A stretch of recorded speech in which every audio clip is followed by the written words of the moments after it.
Kaum muslimin, kaum muslimat dimanapun berada, judul ceramah kita dalil-dalil hukum Islam yang disepakati oleh para ulama. Pertama sekali perlu kita jelaskan sumber hukum Islam. Sumber hukum Islam itu hanya dua, yaitu Al-Quran dan Sunnah. Jadi hukum Islam itu harus diambil dari sumbernya. Sumber itu Al-Quran dan Sunnah. Jadi sumber itu apa? Sumber itu adalah wadah, yang dari wadah itu bisa diambil hukum Islam. Jadi sumber itu hanya Quran dan Sunnah.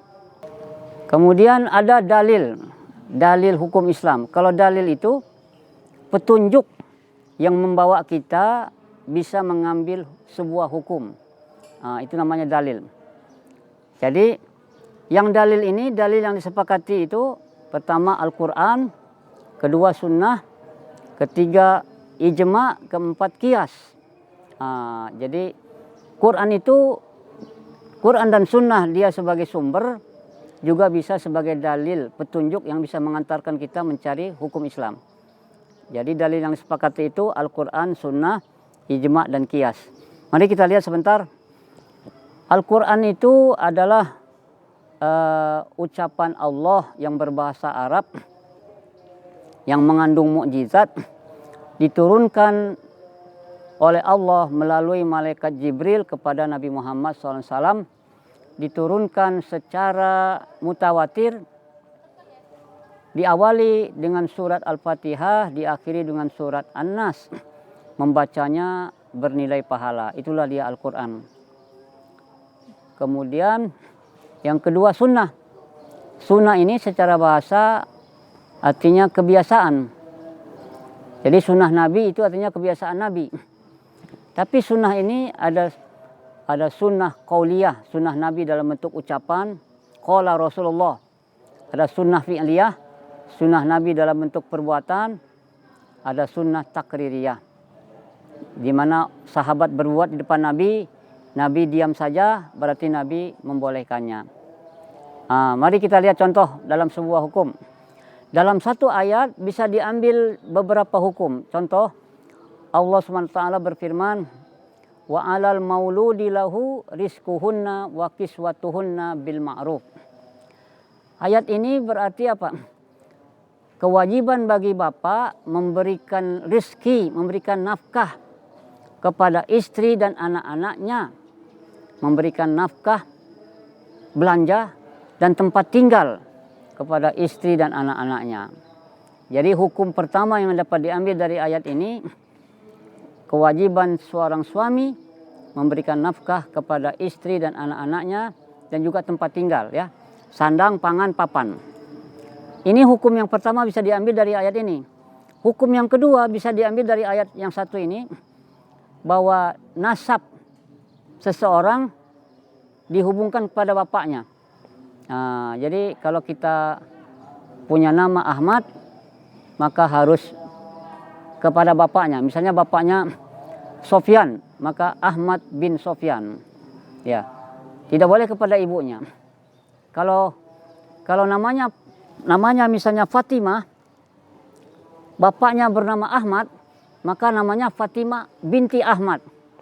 Kalau kemudian Fatimah ini jadi istri gubernur, ya, dia tidak boleh Fatimah nama gubernur. Kalau mau dipakai nama gubernur, pakai nyonya. Nyonya Fatimah. Misalnya gubernurnya siapa? Misalnya gubernurnya Soekarta, misalnya. Nyonya Fatimah Soekarta. Jadi itu namanya nyonya Fatimah.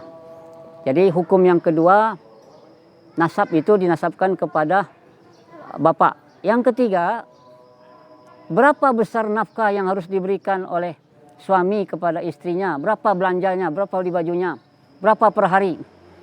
Ini tidak ditetapkan secara rigid, secara ketat, tergantung pada kemampuan suaminya. Kalau suaminya kaya, bisa dia kasih istrinya 1 juta sehari. Ya, kalau kurang miskin, kalau penghasilannya sedikit, 500 sehari. Ya, kalau hidupnya pas-pasan, ya 200 sehari. Ya, kalau tidak ya 100 sehari. Jadi suami memberikan nafkah sesuai dengan kemampuan. Ya. Wa alal musi'i qadaruh wa alal muqtiri qadaruh. Sesuai dengan kemampuan suaminya. Tapi suami tidak pula boleh kikir. Dia kaya tapi istrinya dikasih sedikit-sedikit saja. Istrinya suruh makan maco ke maco saja. Tapi dia berfoya-foya makan di Kentucky, di restoran dengan teman-teman sekantor, sementara istrinya, anaknya menderita. Jadi dari satu hukum itu, dari satu ayat lahir 3 hukum. Begitulah sumber hukum. Kemudian apa hubungan sunnah dengan Al-Quran? Sunnah menguatkan apa yang ada dalam Quran. Ya, pertama apa? Quran bilang aqimus shalah wa atuz zakah. Tegakkan sholat, bayarkan zakat. Ini dikuatkan oleh hadis Nabi. Bunyal Islam ala khamsin. Islam dibangun di atas 5 pilar. Pertama sholat, puasa, zakat, haji, ya, kemudian syahadat. Jadi pertama sunnah itu menguatkan litakid apa yang ada dalam Quran. Kedua, sunnah ini memperinci, memperjelas apa yang masih global dalam Quran. Contohnya tadi, aqimus sholata dalam Quran, tegakkanlah sholat. Tapi bagaimana cara sholat? Tidak ada dalam Quran. Berapa sholat itu sehari semalam? 5 kali, subuh 2 rakaat, ya, zuhur 4, asar 4 itu disebutkan dalam hadis. Jadi hadis ini penjelas dari apa yang ada dalam Quran. Ya, ibaratnya Quran itu undang-undang, hadis ini peraturan pelaksananya. Jadi Quran itu diterapkan dalam kehidupan pribadi Nabi. Jadi Nabi itu Quran berjalan. Jadi kalau mau tahu bagaimana Quran itu hidup, lihatlah pada diri Nabi Muhammad SAW. Jadi sunnah hubungannya dengan Quran. Pertama, sunnah menguatkan apa yang ada dalam Quran. Kedua, sunnah memperjelas apa yang masih global dalam Quran. Dalam Quran, wa atu zakah, bayarkanlah zakat. Tapi berapa nisab zakat? Apa saja yang harus dizakatkan? Tidak ada dalam Quran, dijelaskan dalam sunnah. Itu. Yang ketiga, sunnah menetapkan hukum sendiri yang tidak ditetapkan oleh Al-Quran. Contoh, tadi sudah kita jelaskan, yang diharamkan makanan dalam Quran, darah, bangkai, babi, yang disembelih tidak dengan nama Allah, yang mati tertanduk, yang mati dipukul, yang mati terjatuh, ya, khamar. Hanya itu yang haram. Tapi Nabi menambahkan, Nabi mengharamkan setiap binatang buas yang punya taring dan burung yang punya cakar. Juga ditambahkan lagi apa? Yang menjijikkan, cacing, sepasan, tikus, itu adalah bukan dari itu adalah ditetapkan oleh sunnah. Baik, itu tadi itu Al-Quran dan sunnah. Ya.